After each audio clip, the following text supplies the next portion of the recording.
So when did you decide to settle down with June?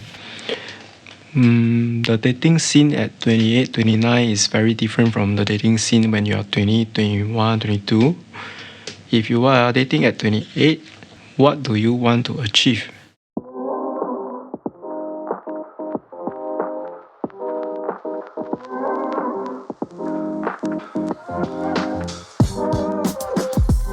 Hey Coconuts, Brandon is a building facilities manager that recently have gotten a flat in Sengkang through the resale market during the pandemic. He and his partner June, who is a Malaysian citizen, and this detail is important, okay? Remember, June is a Malaysian citizen. As we expand the discussion, you will find this detail extremely important. Both of them went on weekly flat hunts using maps and apps, and to them it was simple. It wasn't that difficult at all. Essentially means they didn't use an agent. And in my head it's like, yeah, why? Why until now? We still need an agent in the middle. Aren't we all already very familiar with using applications to complete things? So I believe there are many lessons to be learned today, and at the end, I hope you get a clearer idea of how you can do it on your own and decide if this process is for you. I mean, if your time is very expensive, then yeah, you always outsource to a professional. But before we begin, Brandon has something interesting to share about the Singapore government's Green Plan. I'm Brandon. I'm 33. For myself, I'm a professional in facility management. What is facility management? Basically, we deal with the maintenance of a building and upkeeping, upgrading. Once in a while, we have some projects to green the buildings. Yeah, just to make things better. Green is the new wave, right? Yeah, it is. Actually, it's always been there. It's just that because of the government green plan, so things are starting to move a little bit faster. What do you mean? What do you mean it's always been there? Since 2008, your building has to be green before BCA allows you to build it. So we have the traditional architects and engineers designing the building. As of 2008, if I didn't get the year wrong, it should be 2008. That's when the act comes into place. The building has to be approved that, it meets a certain green mark requirement. Then they allow you to build it. Okay, that's pretty interesting. So yep, shout out to all the new and greener flats like Tengah people. I know HDB has been doing a lot of marketing for it, and I think they know who to look out for going forward. I am a big proponent of Tengah. It's a living space, and I will share with you more on our main feed at the Financial Coconut Podcast. Season 2 of Coconut Avenue is sponsored by Mortgage Master. They're a mortgage broker in Singapore with access to the lowest unpublished housing loan rates offered by the banks and financial institutions. Check them out at mortgagemaster.com.sg. So how did Brandon and June begin their flat shopping process? Why resell? Why not BTO? And this is where the detail that June is not Singaporean matters a lot. During the period when we were discussing our marriage plans, like how we're going to go about doing our banquet and stuff, along the way you have to think of your accommodation. We really sat down and looked at the pros and cons. Between? You're going to get a condo, you're going to get an EC, you're going to get a BTO, sale balance, or a resale. Do you have a chart? We Sounds like you guys had a very serious discussion around this. So it's good to write it down. So we wrote down all this and give you more clarity. If you don't write, it's just like when you write comics, you draw comics, then you have all the bubble clouds. You'll be like this. Then after a while, the cloud dissipates. Then you forgot what you have talked about. So it's good to write down. So if you go down from the most expensive tier, it will be a condo, but you are a second timer. So if you buy a second-hand condo, you are helping someone else build their pot of gold. Okay. Why must you be a second timer?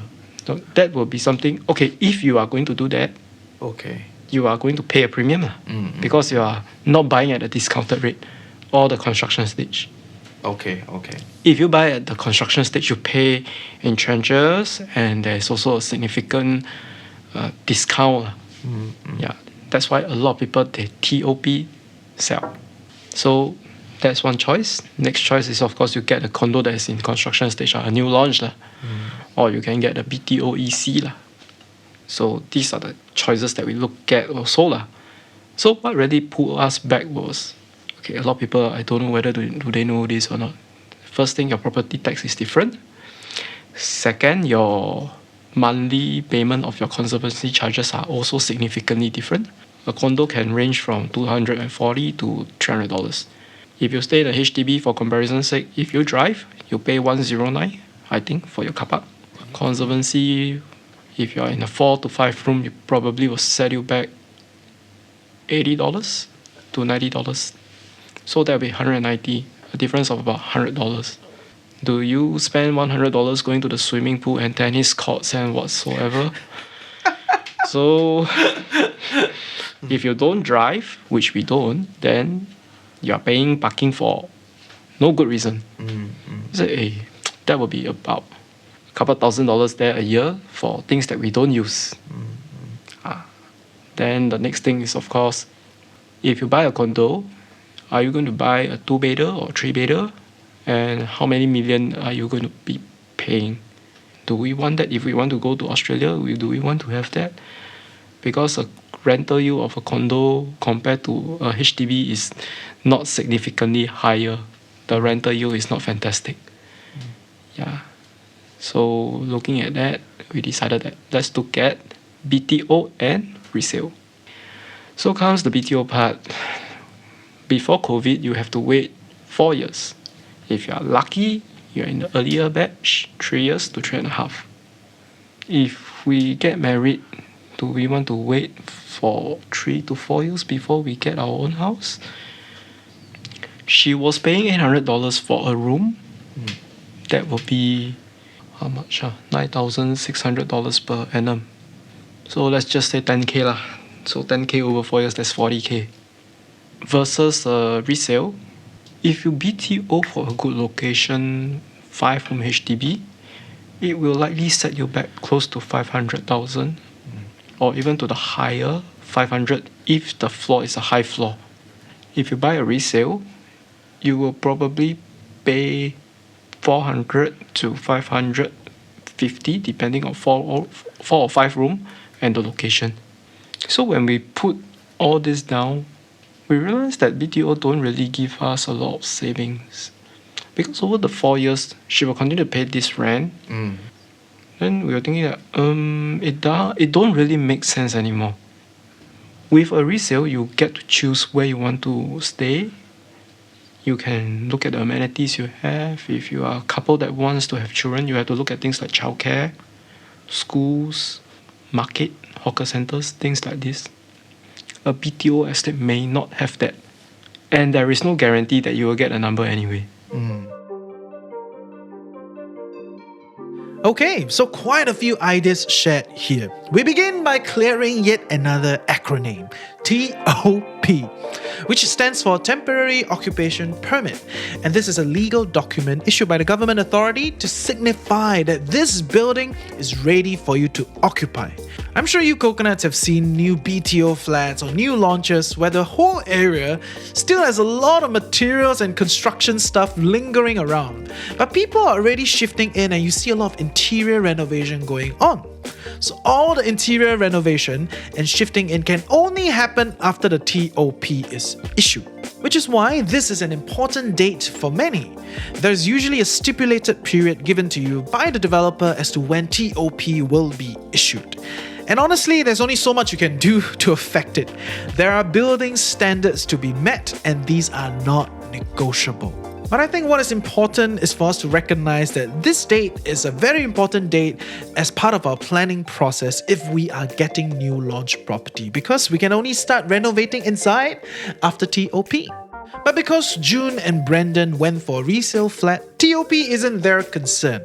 However, there are other concerns like how much loan they can get, which area to stay, and putting aside all these personal preference of east side, best side, they have decided not to take the maximum loan and went for a 4-room resale flat in Sengkang near the MRT. And here lies the beginning of the self-service process of getting their resale flat. Based on some of those assumptions, if they decided on Sengkang, you're not concerned Sengkang property prices coming down? You know, there was a period of time there was a lot of discussion about this, right? Oh, Sengkang, sure lose money, that kind of stuff. Okay. First thing first, don't even think of using HDB to earn money. HDB will love you for saying that. Because you are renting from the government. The 99-year lease is a fact. It's not going to change. You are just signing a limited pay rental agreement. Yeah, like nowadays we have insurance, let's say limited pay for 10 years, then the plan is for 15 years. It's the same. You take maximum loan, you pay 25 years. So when we buy, we're thinking that, okay, we're just going to rent this place for possibly the next 50 years if we don't move. So prices drop. To us, it's okay, I can buy on a cheap. So with SRX and all these platforms out there and HDB platform itself, you can see the resale prices of the vicinity and you can use it to compare with the other areas that you're looking at. That was one of the consideration. I think if you go to, I can't remember where, but if you find on HDB, was it HDB? I can't recall. If you find hard enough, right, you will be able to find an Excel file that has the property prices transaction of the last few years. If you find on HDB, they'll give you the last 12 years. But if you find hard enough, you can find all the way to 2016, 2015. I think that's not a problem. You will be able to see how the prices in that area change. So it wasn't really a concern. Again, it's more of matching our budget. And with a property that is near to an MRT, it will not depreciate so fast. So if you want to sell after 5 years, you still can sell without making a significant loss if you think that that is an investment. Honestly, I'm not sure if near MRT, the depreciation is really going to be slower. But I will say, Brendan is definitely a lot more detailed than Dan. If you've not checked out the first episode, Dan is a great guy, but very jittery in this whole process of getting his own flat. But what is important for all of us to know is that all the details of recent transactions are very readily available on HDB's website. Just go to HDB Map Services if that matters to you. Interestingly, Brendan and June isn't as concerned about capital depreciation. They have a slightly different property plan. And despite all the discussion about Sengkang HDB prices coming down, they had a different take, focusing on rental yield. For us, it's more of, if we move to Australia, it's near the MRT, the rental yield will still be good. That leads to the next decision, 4-room or 5-room. A rental yield of a 5-room and a 4-room, no difference.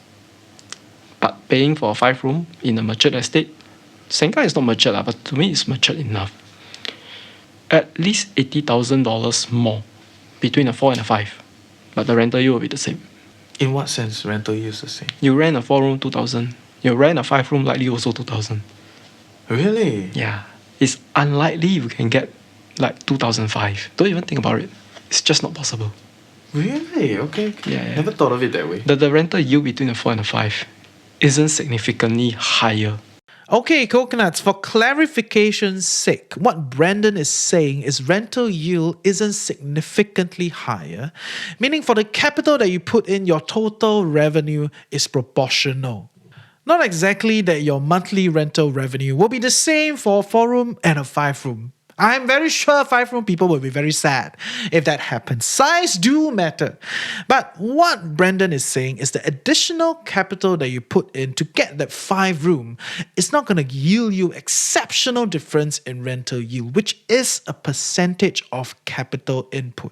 So how is rental yield calculated? Very simple. It is the total rent that you can get for that 1 year divided by your purchasing price. And we will extend this discussion in the episodes down the road as we talk a little bit more about the investment ideas of property. Importantly for today, I went on to find out his thought process behind buying his resale on his own.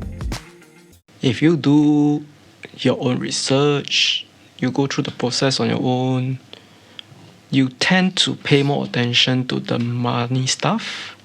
So you will know exactly where are your money going to. And you are also more familiar with how to go about doing the whole thing. Of course, we don't start off by knowing all this. We start off by reading a lot. There are plenty of blogs out there. Some are updated, some are not. HDB website has a list of to-do things for you to follow, be it you are a buyer or you are a seller. So we read all this. We thought that doesn't seem too difficult. So we started looking at the property websites that are selling. You realize that sellers have to engage agent to sell, because from a seller perspective, it is harder to find customer if you don't engage some on the market. But from a buyer perspective, it's just like going to a supermarket. Everything is there. You just browse. Yeah. So it's not difficult. So I thought that, okay, let's just go and view one. So I went to view. So I realized that the agent would be there to show you around. Then we chat with the agent and say, so if we decided to purchase this place, so how do we go about it?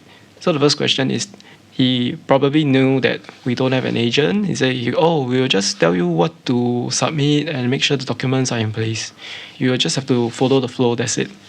And the seller agent cannot charge you commission. They can't earn both ways. Okay, there are no legal standards around commission fees, meaning this is not something dictated by the law, and agent commissions can get complicated in various permutations. I know, all of you thinking, you're thinking about it, that means I can negotiate with my agent? That's up to you. The current industry standard for residential property is at 1% of final transaction price for buyers, if you engage an agent, and 2% of final transaction price for sellers. But because these are not legal binding, you are seeing different disruption with fee-only agents or even agencies that bring down their commission fees to compete in the market. I think it is important for us to know that these fees are not inscribed by the law. They are industry practices, similar to credit ratings. In other words, maybe you can really negotiate. But I do believe that a lot of these fees will keep coming down as technology becomes more powerful and more of us can DIY like Brendan. Because Brendan and June is not represented by an agent, they will save that 1% buyer fee, which amounts to about 4,000 to 5,000, which isn't exactly small money. The difficult part is, similar to a seller, we don't have someone to bring us around to see a list of properties. We have to do the homework on our own. That took a bit of time. But because we were very objective in the sense that we know which area we want, it wasn't too difficult.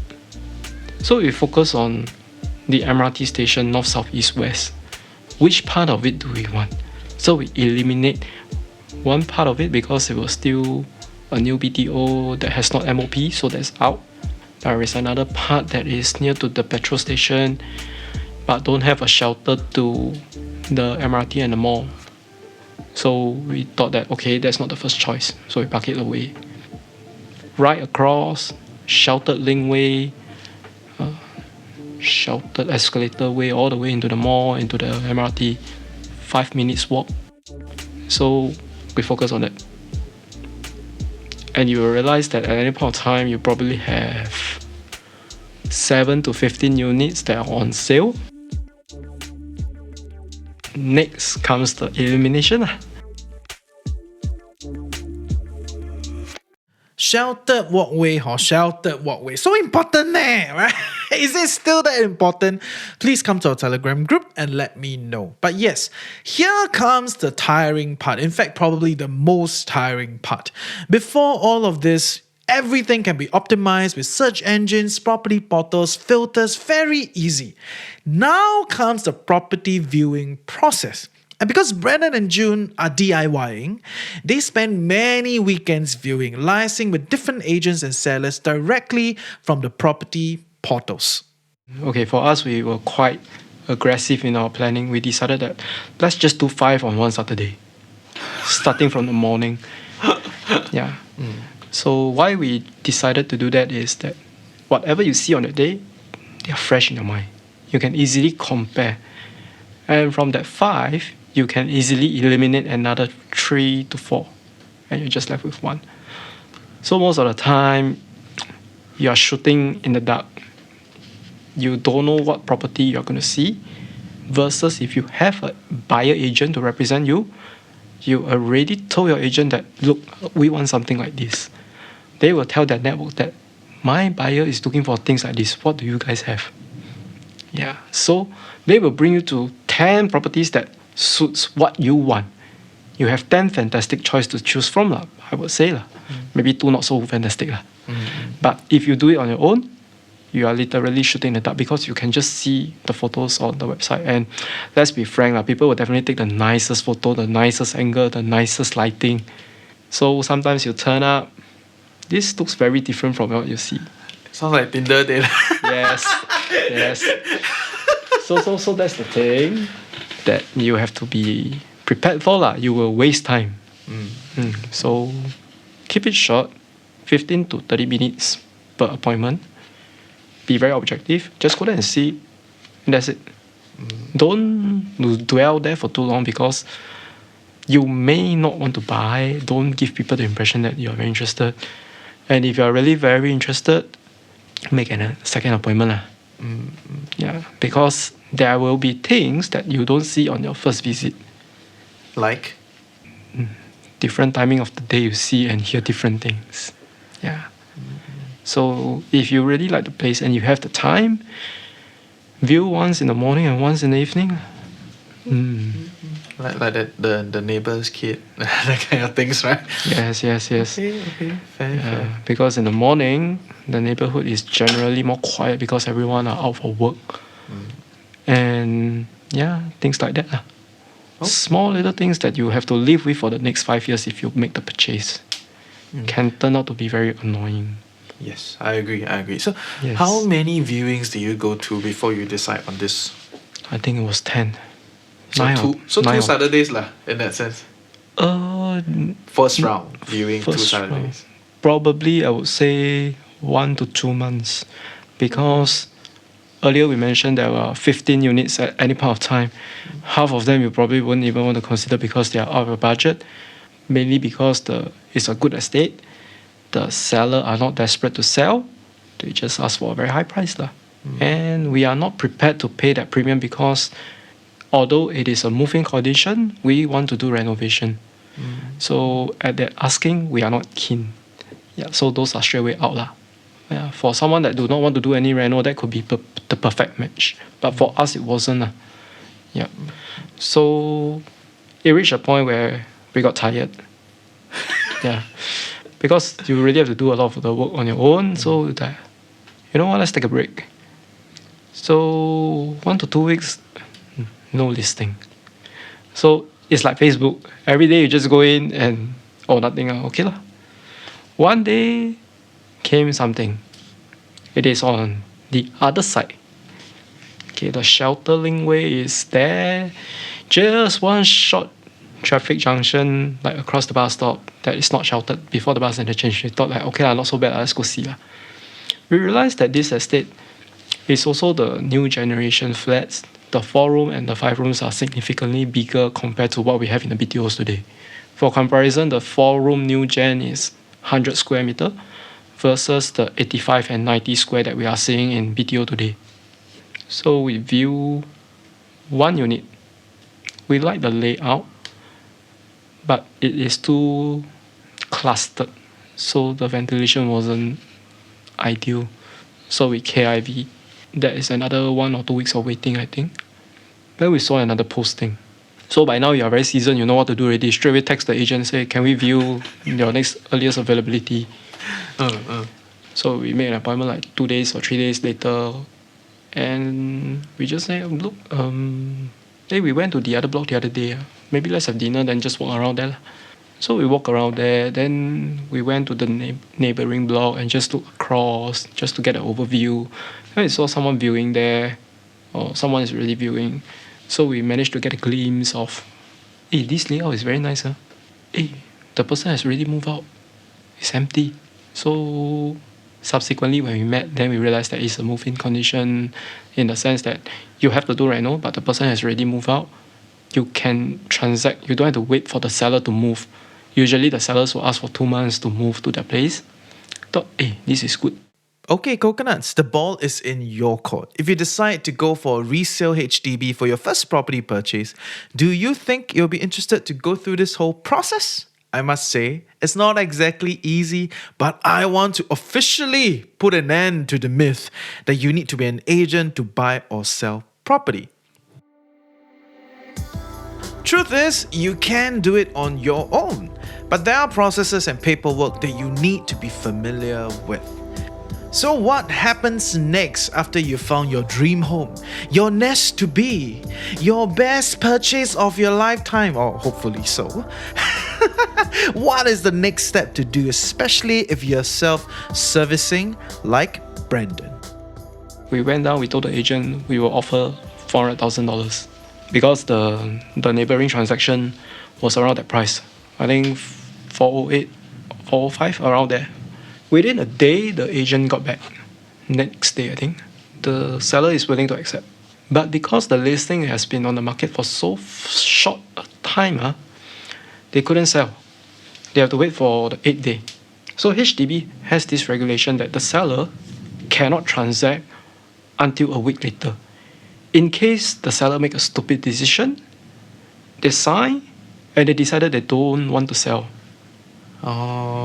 So it's to protect the seller. So to the HDB, they are telling the seller, look, make sure you're very sure you want to sell because whatever you're signing are legally binding. The buyer can sue you if you choose to renegade on the agreement after that. So okay, we understand. So on the 8th day, then we wait. Say, actually, we're traveling over the weekend. We just settle it like when we come back. It is a verbal agreement then until you place the option to purchase, the OTP, which is $1,000. This is to lock in the price that you offered. Okay. So is this a private arrangement? No, this is a process to kickstart the purchase. So you lock in this price for 21 days. Within these 21 days, the seller cannot sell to anyone during this period. Even if someone offer them $100,000 more, they can't. Also, with this OTP, you fill in some documents. It's very easy. The agent will guide you through. Yeah. The seller agent will guide you through. Yes, because they want your sales.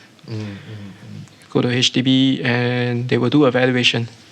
Within 7 to 10 days, HDB will come back and say that, okay, we agree with you. The flat valuation is X dollar. So we offered 400.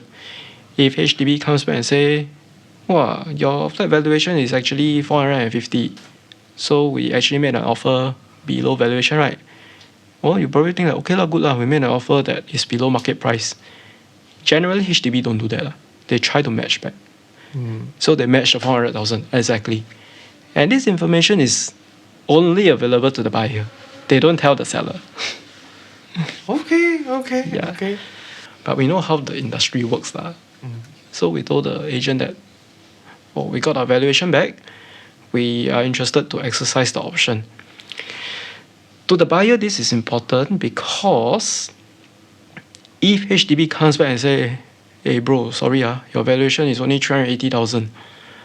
The extra 20,000 is what we always say the COV, cash over valuation. Cash over valuation, COV. This is important, especially for HDB resale. To put it bluntly, this is a mechanism where HDB sits in between the buyers and the sellers to reduce massive price hikes happening in the HDB resale market. Imagine if you had a friend, Sally. She sells her flat at 600,000, and the next week her neighbor Tom sells it at 700,000. And the following week, her cousin from next block sells his flat at $1 million. This is the birth of $1 million HDB estate. Bishan. And we will dive deeper into the characteristics of property prices later.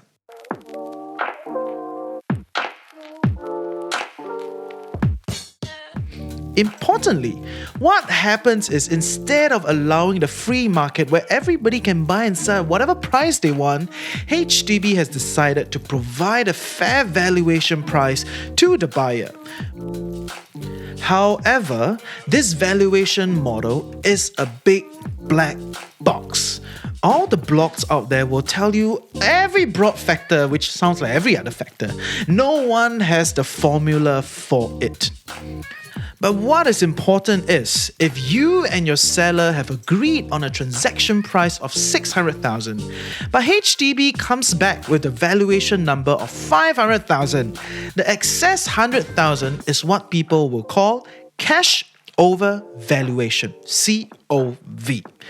It is the amount where you have to pay cash for, regardless of the size of your home loan eligibility or the size of your bank mortgage.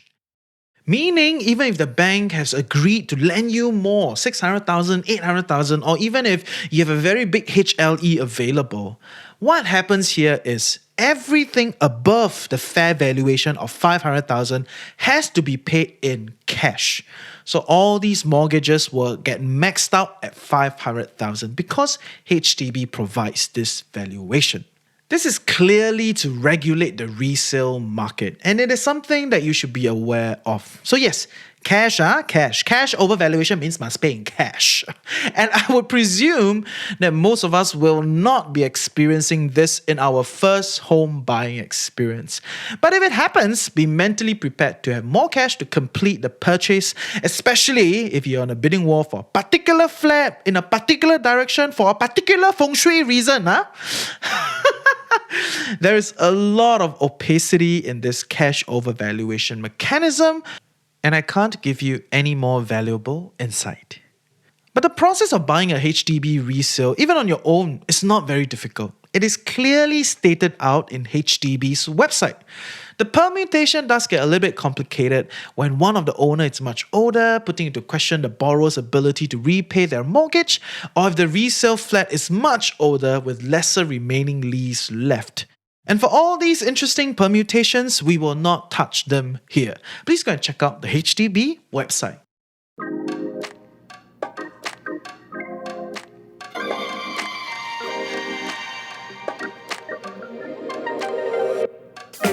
So I think by now we realize that the buying process is not impossible. You could actually do it on your own. It's a little bit tedious, yes. Can be a little bit tiring, yes. But as long as you stay within the HDB ecosystem, it tends to be a lot simpler. The whole process is step-by-step guided on the HDB website, starting with you registering your intent to buy, and this is essentially you signing up for user portal to indicate your interest and be part of this process.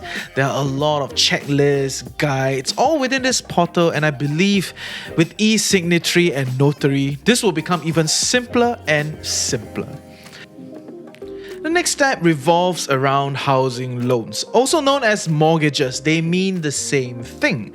The thing about HDB is that you can actually get a loan from HDB through the HLE ecosystem, housing loan eligibility. So you gotta apply and go through that process. I will not repeat again. Or you can approach the bank to get a letter of offer or letter of intent. These are issued by the banks to indicate that they are willing to lend you this amount of money to do a particular thing. And most people in the market would highly recommend you to first register your intent to buy and get your mortgages sorted before going on the whole journey of looking for that dream home and property to purchase. And after you found the flat and agreed on the price to transact, step number 3 is you get your seller to submit the OTP application, option to purchase. Essentially a legal binding arrangement between both you and the seller to reserve the property for each other at agreed price. This OTP for resale HDBs is very structured, and you are given 21 days after the issuance of the OTP to complete the transaction, meaning you have 21 days, sign the contract, make all the payments, and then get your house. So within this 21 days, if you decide that you're going to go through this process and complete the transaction, we move on to step number 4, and that is the submission of resale application. To put it simply, in this step, there's a whole list of information both you and your seller have to submit, all onto the portal, which you've already gotten in step number 1 when you register your intent to purchase. What is important to note here is both the buyer and the seller will have to submit the information within 7 days of one party submitting it. Which means if your seller already submit all the information, you have 7 days to make sure you submit everything. If not, this whole cycle repeats itself. It's a restart. Don't ask me why this exists, this is the reality. And of course, if you are using an agent, you can empower your agent to do it for you. I believe the agents are a lot more prepared for this process given their experience in transacting. What do you do next? You wait. After an average of 8 weeks, assuming no weird things happen in between, there's one last meeting between you and the seller at HDB, which is termed as the resale completion meeting, or some say handing over the keys, okay, as literal as that. Of course, during the wait, that 8 weeks on average wait, there are some things that you need to do, like sorting out your insurance, making sure you've paid all your stamp duties, and all the little bits of transactions in between. All the details are in the portal and on the website. It's not rocket science, but it is quite tedious. At least that's how I feel after getting to know this whole process. So I think in today's episode, what I want us to recognize is, hey, you can actually do this on your own.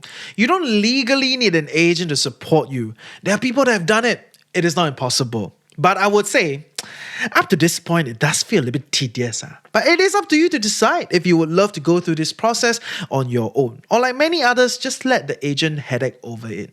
I think it really depends on how much you are making, how busy are you, how do you value your time, and do you value this as an experience with you and your partner going through this whole process. You know, it may be more efficient to just get an agent to do it. It may even be cheaper if you calculate the time. But maybe it's an experience between you and your partner to go through this whole thing to find your home. Something to remember. So I would say if your time is very expensive, you have no additional bandwidth, then yeah, professional help is very viable. As with many other things, you get professional help when you don't have extra bandwidth to do it. But for many people looking to get a very typical flat at a very typical price, given a very typical timeline and situation, it is not that difficult if you do it on your own. Least not possible. Whoever that says only agents can buy and sell, red flag, red flag.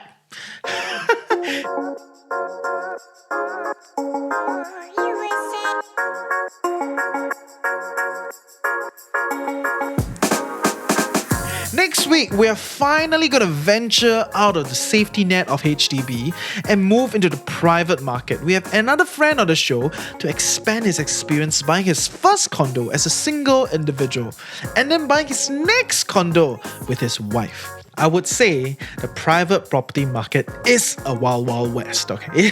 It sounds like a wild, wild west relative to where HDBs are. So yep, join me next week as we keep expanding into the private property market.